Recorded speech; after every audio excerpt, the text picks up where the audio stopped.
ప్రజలు మాట్లాడటం వేరు, పార్టీలో వాళ్ళు మాట్లాడరు. పార్టీలో ఒక వర్గం ఖచ్చితంగా ఇది జరిగింది, ఇది జగన్మోహన్ రెడ్డి చేసి ఉండకూడదు అనే అభిప్రాయంతో ఉన్నారని ఒక దేనికి వచ్చారంటే అక్కడికి సంబంధించినంత వరకు వీళ్ళు చేసిన ప్రచారం ఫస్ట్ నుంచి వల్ల బ్రాండ్లకు అలవాటు పడిన వాళ్ళు కన్జ్యూమర్స్ కానీ ఇంకోరు కానీ అవి లేనివి కొత్తగా వచ్చినాయి అనేది అనుకొని ఉండొచ్చు. That's different. దానికి దీనికి సంబంధం ఏముంది అంటే మేమేమంటున్నాం అంటే బ్రాండ్లు ఎందుకు రాలేదు అంటే వాళ్ళంతటా వాళ్ళు వెనక్కిపోయినందువల్ల వాళ్ళకి ఈ మార్కెట్ ఆల్ ఇండియా మార్కెట్ వాడికి ఈ స్టేట్లో మీరు కాంట్రాక్టర్, మీరు సప్లై చేసేవాళ్ళు ఈ స్టేట్లో పెద్ద ఎంకరేజింగ్గా లేదు. ఇంకా ఎక్కువ సప్లై చేస్తామంటే కుదరట్లేదు. మీరు పోగానే అన్ని బ్రాండ్లు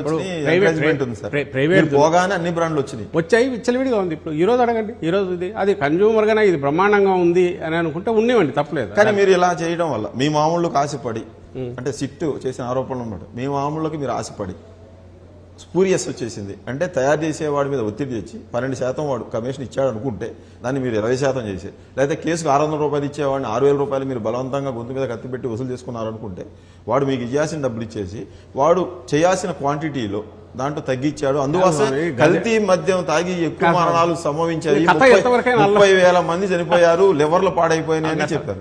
అది వాళ్ళ చేతిలో వేయచ్చుగా, కమిషన్ ఏదో వేసేసి దాని మీద చేసుకున్నాడు వద్దరు అన్నాడు. చీప్ గా దొరికే చీపు లెక్కర్ని జగన్మోహన్ రెడ్డి దాన్ని 2 రేటు పెంచడం వల్ల ఎవరైతే మీరు మీ స్కీమ్స్ కి లబ్ధిదారులు ఉన్నారు, ఉన్నారు కదా, మీ స్కీములు లబ్ధిదారులు ఉన్నారు కదా, ఆ ఫ్యామిలీ మీరేం చేస్తున్నారంటే వాళ్ళు అన్నవన్నీ తీసుకొచ్చేసి చెప్పేసి దీనికి ఆన్సర్ ఇవ్వండి అంటే ఇచ్చిన దాంట్లోనే అసలు బేస్ లేనప్పుడు నేనేమంటానంటే బేసే లేదు కదా స్వామి, ఆలోచించండి అని చెప్తా.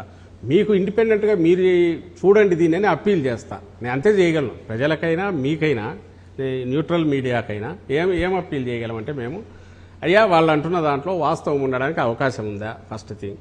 రెండవది దీనికి సంబంధించినందుకు మా దగ్గర ఉన్న ఆధారాలతో మేము ఇవి చెప్తున్నాము, దీన్ని బట్టి మీరు ఆలోచించండి. వేరే చంద్రబాబు నాయుడు ఆ రోజు చేసిన దాంట్లో ఇది ఈ బేస్ అని చూపుతున్నాము.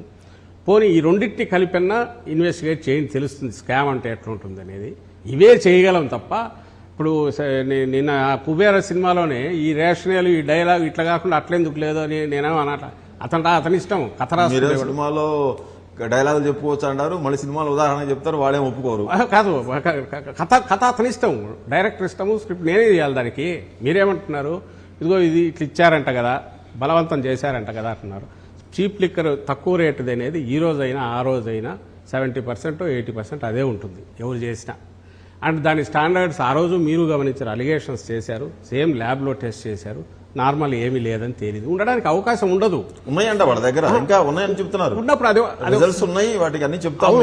అదేది కథ వీళ్ళు రాస్తున్నారు, దానికి సపరేట్గా ఇన్వెస్టిగేషన్ వేసుకోవచ్చు కదా, వద్దని ఏమన్నా అన్నామా? అది వేస్తే ఎస్ పర్పస్ఫుల్, అది డొల్లతనం బయటపడుతుంది. అది చేయట్లా.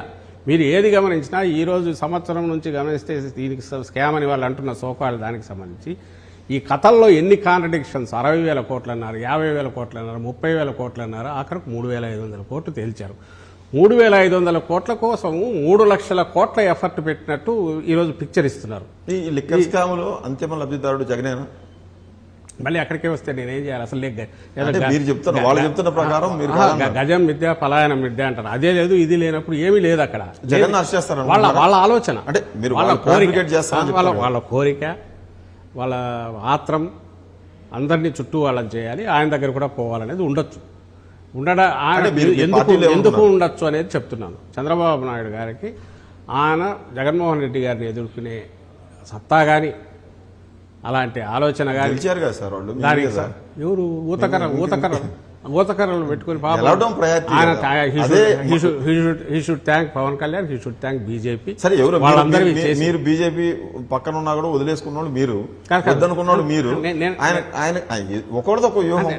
కాదనలా. నేను అందుకే దాని క్వశ్చన్ చేయట్లేదు, మీరు అడిగారు కాబట్టి చెప్తున్నా. ఆయనకు నిజంగా అది ఉంటే, నిజంగా ఆ సత్తా ఉంటే ఇష్యూ బేస్డ్ మాట్లాడాలి.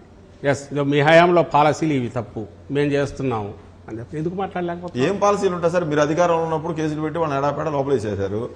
రెడ్ బుక్ లో రాశారు, 3 ఏళ్ల తర్వాత వాళ్ళు రెడ్ బుక్ లో రాశారు. రెడ్ బుక్ తీసి జగన్మోహన్ దాంట్లో ఉన్నది ప్రతి ఒక్కటి అమలు చేస్తాం. జగన్మోహన్ మీరు ఏదో బుక్ లో రాస్తున్నారు, మీరు రేపు మళ్ళీ మీరు వస్తామని చెప్తారు. మీరు వచ్చిన